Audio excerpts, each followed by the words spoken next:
অরুণের মা হচ্ছেন হাউসওয়াইফ, সাক্ষাৎ লক্ষ্মীর অবতার। তিনি পুরো সংসারটাকে গুছিয়ে রেখেছেন। অরুণ একটা প্রাইভেট জব করে, তাই বিয়ে থাও হয়নি। তবে অরবিন্দবাবু এই বিষয়ে ছেলেকে কখনো খিল্লি করেননি।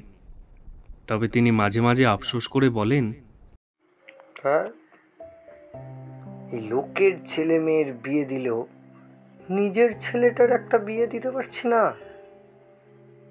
ও অরুণের মা, তুমি তোমার ছেলেকে একটু বোঝাও না। একটা মাত্র ছেলে আমাদের, বোঝাও একটু। ওকে আমি অনেকবার বুঝিয়েছি, কিন্তু ও তো বিয়েই করতে চায় না। আরে কিন্তু কেন? জিজ্ঞেস করলেই শুধু বলে ওর নাকি এখন বিয়ে করার কোনো ইচ্ছাই নেই।